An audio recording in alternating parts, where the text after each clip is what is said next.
NNRG.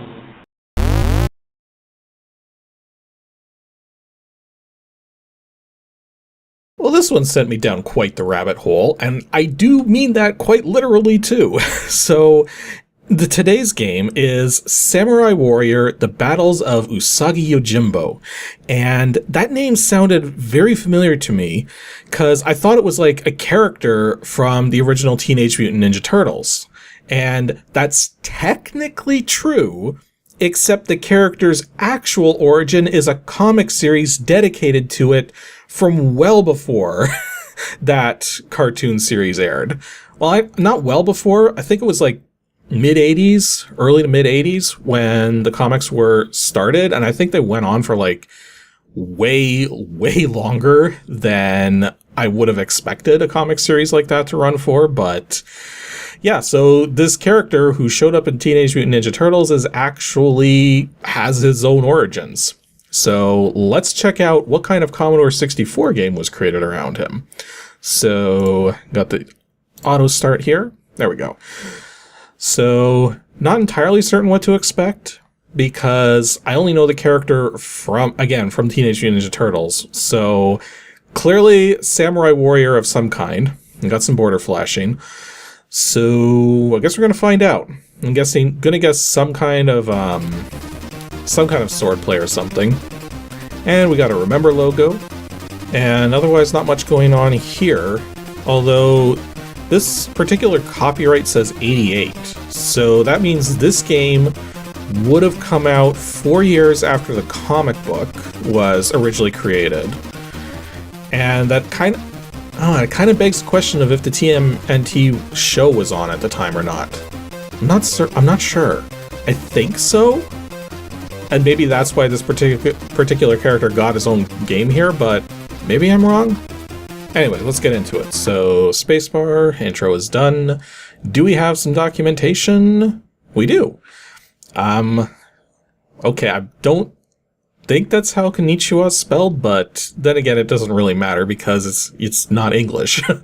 Anyways, the time, 17th century, the place, feudal Japan, the conflict, the land is rife with civil war as the great warlords of Japan battle with each other for control of the shogunate and control of Japan itself.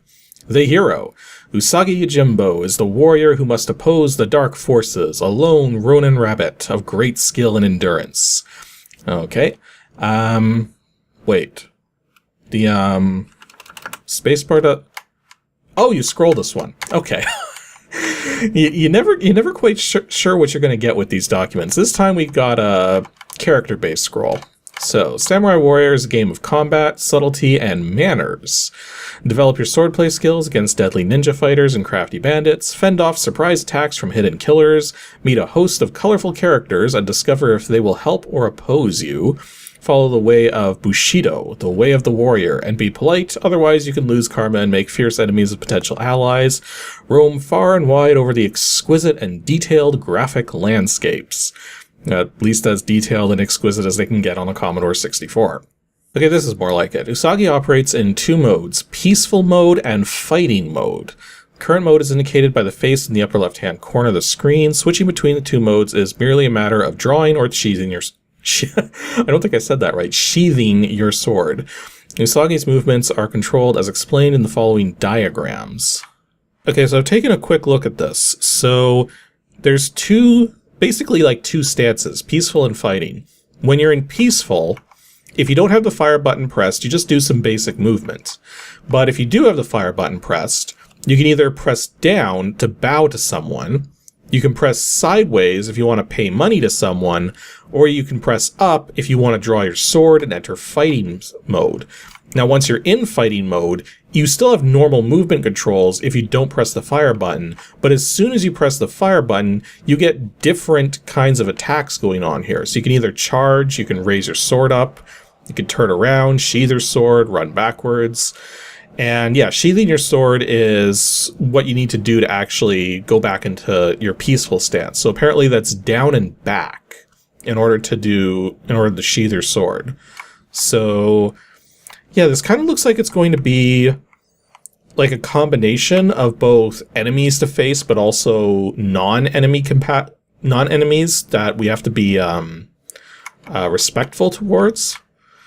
I mean, I've played a game kind of like this once on the PlayStation. I can't remember the name of it, but it had that sort of mechanics to it where it was like more honorable fighting, where you couldn't do things that were dishonorable, otherwise you would lose regardless of whether you actually defeated your opponent or not. Although we have a section here now that says respect. Usagi must obey strict rules of etiquette at all times if he is to complete his quest. Usagi should bow to persons of equal status, and he must bow to persons of higher status, otherwise he will insult them deeply. Anyone who sees Usagi with his sword drawn will automatically assume that he is hostile, so keep your sword sheathed until danger threatens. Occasionally a passerby will speak to Usagi after he bows to them. These messages can be very useful as they give clues to later stages in the game. Okay then. And then also in terms of money, it seems that it can be used to obtain food. You bow to an innkeeper, then offer money. When the innkeeper returns, Usagi will eat, restoring a number of lost hit points. Okay, that's it for the documents. Let's get to it. So we got a little title screen here for Usagi Yojimbo. Got the clouds, got the character with his hat on, and well, nothing's happening. You have to push space. Yeah, I gotta push spacebar. And we get the flashing again, because of course we do. Okay, here we go. Usagi Yojimbo. Start the game. We can change between joystick and keyboard controls, and practice and regular game mode. Now, I'm not sure what practice mode is going to be. I got a funny feeling it's just going to be like playing the game but at an easier level of difficulty, or maybe you're just practicing... You know what, let's find out. It didn't say in the instructions, so I am curious. So... Okay, so we move around. Can move all the way to that side. And we can move this way and find nothing. It just looks like we've got like training things here. So I'm guessing this is just to sort of like practice the controls or something. So there's our jump. We can jump forward and backwards. Can't seem to crouch. We can bow to the we bow to the thing there. Can't give it money. Like, I mean, we're trying to, but we can't. But okay, and then we can pull our sword out. So, whoa. Okay, that's one way of doing it. So there's our parry, and then if we hold it a little longer, we get like a little swipe there. If we hold it for much longer... Oh no, that's the swipe again. So how do we do the... Oh, there's the side swipe. Yeah, it's very short hold compared to... Like a parry is just a tap, but you have to... Yeah, that was too long a hold, and that was only like half a second. So yeah, so it's a very tricky timing to get the side swipe. Okay, and what other moves do we have? We can jump. We cannot attack while jumping. Can't seem to duck. If I push down, nothing seems to happen. I don't think that's actually slashing when it's doing that there. Interesting. Okay, that's interesting. One of the things you can do here is you can actually, you can walk backwards during combat. And the way you do this is you hold back and... Okay, this is really difficult to explain. You hold back and up at the same time, but you have to do it at the same time as holding the fire button down, but you can't hold fire first and then press it, otherwise it doesn't work. So what you have to do, you have to push back, up, and fire all at the same time, and then you get the walking backwards. Like, why would you intentionally try to do that if it's that finicky to make it work? Okay, and to sheath our sword, it's down, back, and fire button. And there we go. Back to peaceful mode. Oh, and if you walk off the side of the screen, it just puts you back on the main menu. Okay, I guess we're gonna actually play the game now. So let's see how this goes. Let's walk along. We got 3 Ro and 2 Karma. There's a person. I guess we can bow to them. Thank you, noble Ronin. Okay then. So moving on, past the trees, over the bridge. There's a guy in that tree. There's clearly a guy. Whoa! He looks hostile. You gonna do anything? Whoa. Yeah, he's definitely hostile. And down he goes. Okay, that wasn't too bad, although he took a significant chunk of health off of me. Alright, put the sword away. Don't want to offend... Well, that was another guy, but he seemed to have run off. I want to 13 karma now, though. So, continuing to walk along here. Got another bridge here. And another guy in a tree. I'm just going to assume he wants to kill me. Probably a safe assumption. Oh, wow. Okay, the overhead strike immediately kills these guys. So it looks like the forward slash does 2 damage to the enemies, and the overhead does 3. The overhead seems pretty easy to do, though. The way of the samurai is long and sad. Could say that again. Got anyone else coming up here? Got another bridge to go over. Another person. Thank you, noble samurai. Oh, we got a little... something. Can we bow to it? Doesn't seem to care. Okay. If you do it right, the timing... If you get the timing right, you can kill these enemies really easily. But if you let the enemies start jumping around, that seems to be where it gets a little tricky to... Oh! You see that? I could actually, Interesting. So I can take different paths here. Like, I pushed up, and I started going on the upper path. Can I actually go back down to the lower path? No, it won't let me for some reason. Or maybe that was automatic. Either way, we're in the mountains now. Okay, another person to bow to. The way of the Ronin is long and hard. That's very similar to what the last person said. Okay, another person to bow to. Thank you, Honored Samurai. And we've got a hole? Like, we've got a jump, but it's not that big a jump. I don't know if we can make this. No. I just took one step forward and I'm instantly dead. Okay, maybe we'll just not take that upper route this time. This time we'll just take the lower route. Although it didn't seem to let me go back to it. You're not seeing me bow at you. And this guy's in the tree again, so come out of there. Yeah, see? You do it right, you can kill these enemies real fast. Hang on a second here, I just finished killing an enemy, and noticed you jump way further. In fact, you even run faster when you have your sword out. So it looks like maybe to make that jump from earlier, we actually have to intentionally pull out our sword. Because yeah, look at how small our jump is if we don't have our sword out. That's kind of a weird way of doing it, having to have your sword out to make a big jump, but, you know, whatever. The first and last, are they not the same? Depends on what you're talking about. Okay, I got really messed up by that particular enemy there, so... Yeah, the time it's a little tricky with the timing, but it's certainly doable. I guess maybe with a little more practice. Yeah, see, this time I've decided to go down and I'm going on the bottom path. I got another bug flying by. Okay, you want me to jump across some stones? Or no, it's just walk across. And now we're in a forest of some kind. There are ninja hidden in the forest ahead. Yeah, I would assume as much. That looks like a ninja. Come on out, I see you. You're not fooling me. Get out of the bush! Like, there's clearly something waiting there. There you go. Yeah, this particular ninja had a lot more health.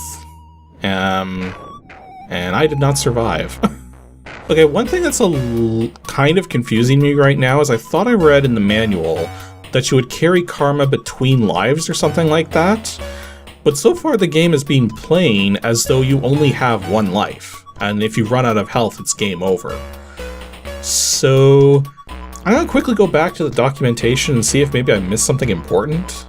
Yeah, it says here karma is also carried forward to future lives, except you don't get future lives, and there is nothing else in the instructions which suggests that there's extra lives or anything like that. This is the only mention of such a thing. So I don't understand what that's all about. Okay, well, I'm coming up on that jump again. So let's see if we can actually make this if we have our sword drawn. So wait for that person to be off screen, and then...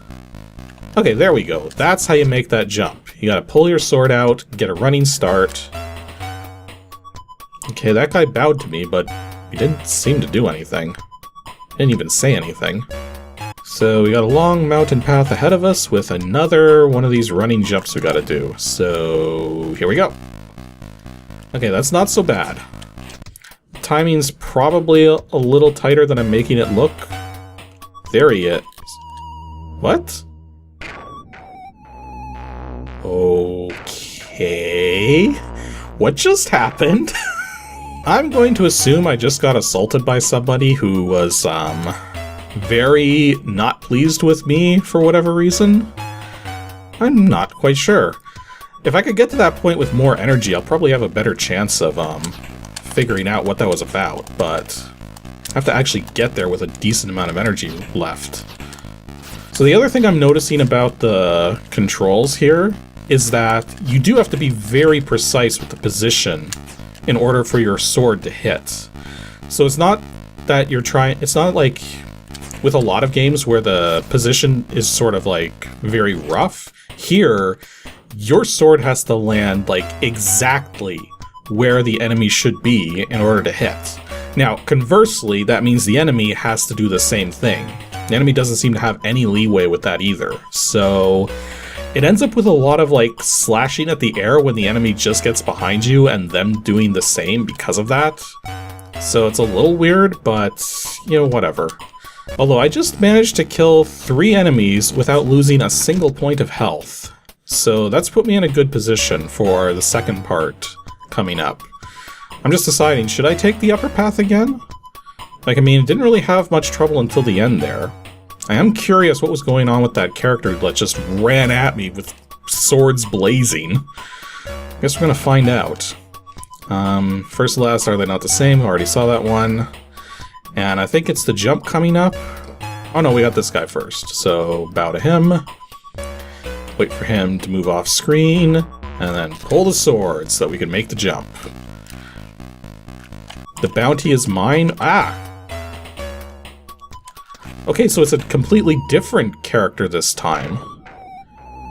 And he said the bounty is mine, so that almost suggests like that was like a bounty hunter or something?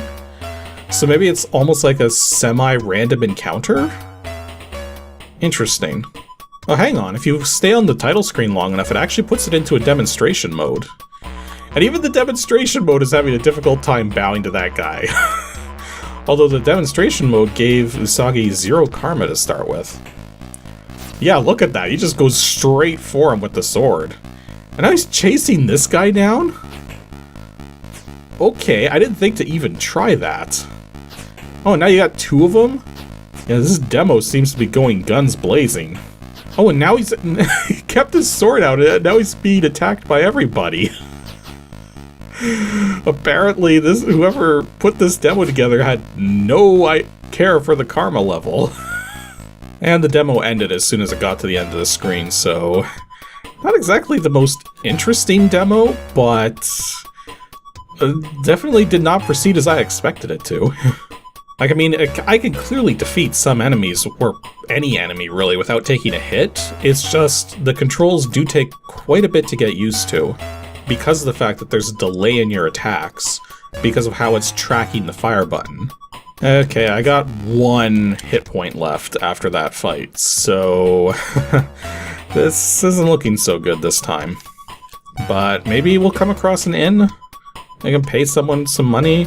But again, I've only got 3 cash on me because I'm not getting any money. Yeah, that ended as expected.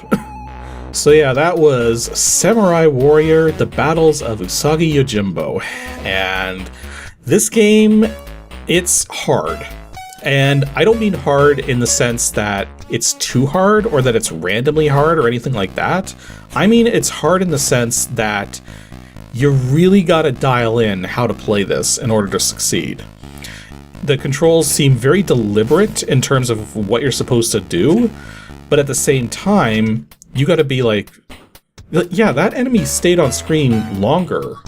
Like, maybe that one you could have, like, tried to, like, take money from him or something. But yeah, there's clearly a methodology to playing this, and it's definitely got some complexity to it. But you have to be very deliberate with your controls in order to succeed. Otherwise, yeah, you can get slaughtered very quickly. You know, in a strange way, this is kind of like the Dark Souls before Dark Souls. Like the precursor. It kind of actually does really feel like that. Except you don't have an inventory, and the enemies aren't totally impossible to deal with. But yeah, you have to be very deliberate with your actions, or you are just going to get slaughtered.